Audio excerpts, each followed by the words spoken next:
অঞ্চলে আচল কর্মসূচি থেকে উদ্বোধন করা হলো দাঁতন সরাইবাজার সেন্ট্রাল বাসস্ট্যান্ডের উন্নতিকরণের কাজ।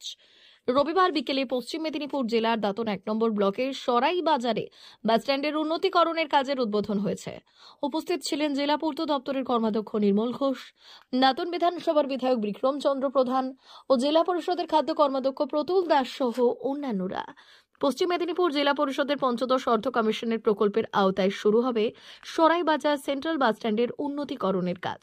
এদিন বিকেলে দাঁতনের সরাইবাজার বাসস্ট্যান্ড অঞ্চলে আচল কর্মসূচি থেকেই কাজের উদ্বোধন করা হয়।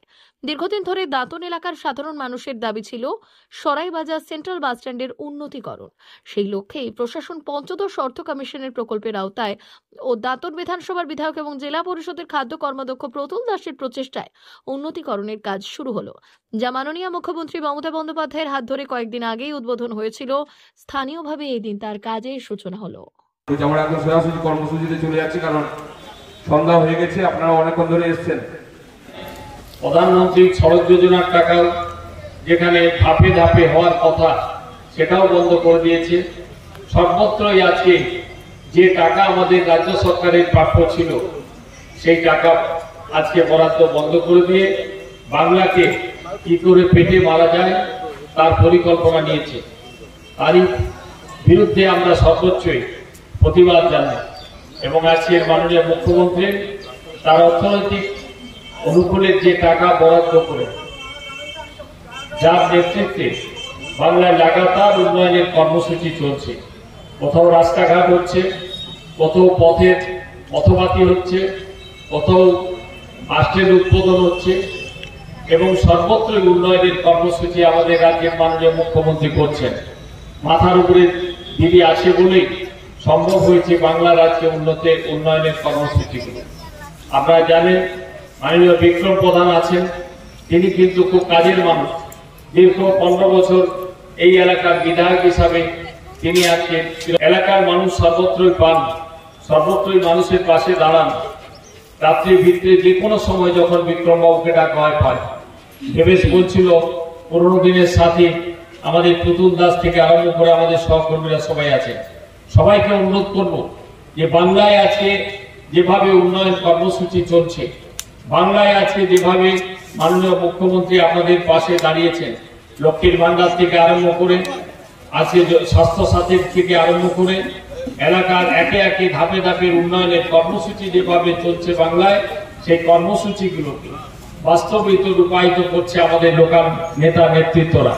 তাই আমি বলবো আপনারা যারা এখানে উপস্থিত হয়েছেন, মুখ্যমন্ত্রীর উন্নয়নের কর্মসূচিতে নাম লিখিয়েছেন, আজকে কন্যাশ্রী, রূপশ্রী, আজকে বিবাহের বয়স হলে কেউ কেউ বলে যে আজকে বিয়ের আজকে বাল্যবিবাহ রোধ আজকে পশ্চিমবাংলায় রোধ করতে সম্ভব হয়েছে আমাদের রূপশ্রী স্কিমের মধ্য দিয়ে, কন্যাশ্রী স্কিমের মধ্য দিয়ে। কোন রকম ভাবে আজকে কাউকে নতুন করে বলতে হয় না যে বাল্যবিবাহ আপনারা রুখুন, কিন্তু আজকে বাল্যবিবাহ রোধ হয়েছে, শুধুমাত্র সম্ভব হয়েছে বাংলার একেবারে কন্যাশ্রী এবং রূপশ্রী স্কিমের মধ্য দিয়ে। মানুষ সচেতন হয়েছে যে 18 বছরের নিচে যদি বিবাহ হয় তাদের পুষ্টিকর খাদ্য বাচ্চা বা তাদের যখন কোনো রকম ভাবে বিবাহ জড়িত রোগ জ্বালা ইত্যাদি হয় সেগুলো কিন্তু সে মানুষ বঞ্চিত হয়। আজকে ডেভেলপমেন্ট বাংলা চালু আছে, কোনোটাই বন্ধ নেই। তাই আমি আপনাদের কাছে আমাদের অনেক মায়েরা এখানে উপস্থিত হয়েছে যে আজকে দেবের বলছিল যে আচল কর্মসূচি, মাননীয় মুখ্যমন্ত্রী তিনি অভিনব কর্মসূচি চালু করেছেন এবং সেটা মায়েদেরকে সামনে রেখেই এই কর্মসূচি আমাদের চালু করতে হবে। কারণ আজকে এই সরকারটা আছে বলে আজকে মায়েদের সম্মানটা অটুট মাননীয় মুখ্যমন্ত্রী রেখেছেন। আজকে মায়েদেরকে এটা আলাদা তিনি সম্মান দিয়েছেন। আজকে এটা কম কথা নয়, তিনি যেটা বলেন সেটা তিনি করেন।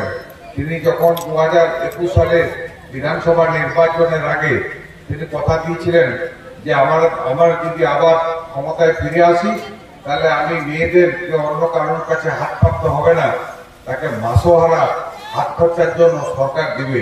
তখন লক্ষ্মী ভান্ডার বলে সেই নামটা তিনি ঘোষণা করেননি, সে নাম ঘোষণা করেছেন পরে তিনি ক্ষমতায় শপথ নেওয়ার পরে প্রথম বিধানসভাতে প্রথম মন্ত্রিসভার বৈঠকেই আজকে লক্ষ্মী ভান্ডার হিসাবে ঘোষণা করে তিনি চালু করে দিয়েছেন, সেটা বন্ধ হয়নি।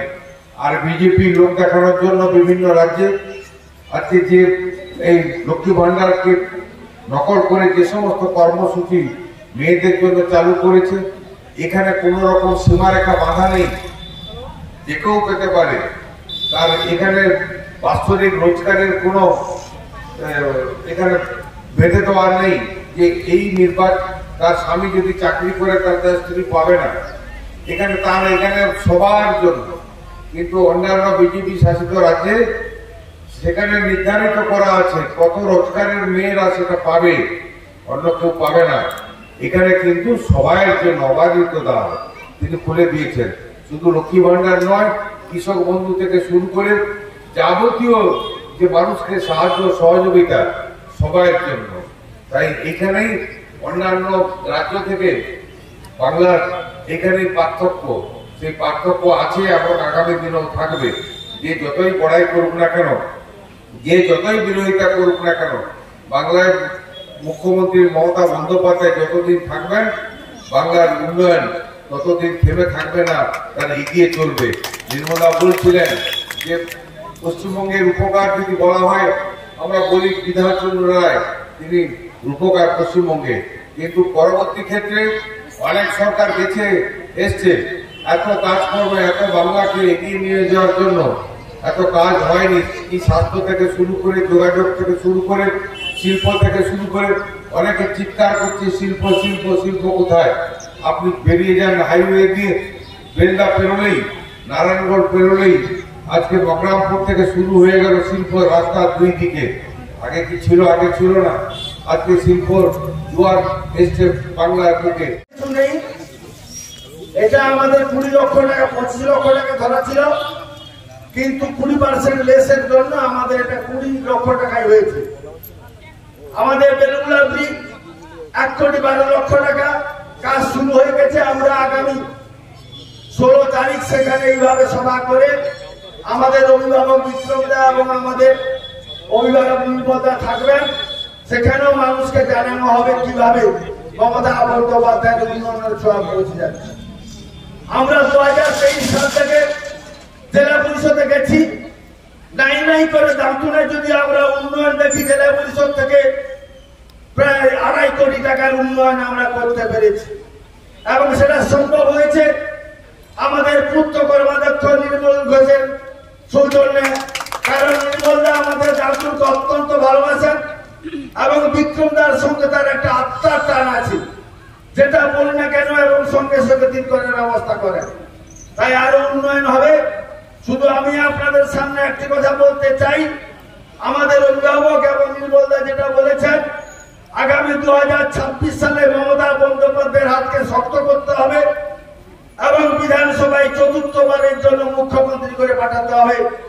এবং যে কেশিয়ারি বিধানসভা আমরা পড়ছি এবং দাঁতুন বিধানসভা পড়ছি, দুটি বিধানসভাকে নিয়ে দাঁতুন 1 নম্বর ব্লক, দুটি বিধানসভার বিধায়ককে আমাদের এই এলাকা থেকে পাঠাতে হবে। আজকের এই মঞ্চ থেকে আমরা অঙ্গীকার করব। অমর অটোমোবাইল এখন আপনার প্রিয় শহর দাঁতনে। ইয়ামাহা কোম্পানির সমস্ত ধরনের মোটরবাইক নিতে আজই চলে আসুন অমর অটোমোবাইলে। আমাদের ঠিকানা দাঁতন কালীচর্দি হাট, দাঁতন হাসপাতালের কাছে। আমাদের এখানে পাবেন ইয়ামাহা কোম্পানির সমস্ত রকমের মোটর বাইক। প্রতিটি মোটর বাইক কেনাকাটার উপর থাকছে বিশেষ ছাড়। আমাদের ওপর একটি শাখা রয়েছে খাকুরদা ধনেশ্বরপুরে। মোটর বাইক কিনতে আজই চলে আসুন অমর অটোমোবাইলে। যোগাযোগ 9547232150 অথবা 6296512188।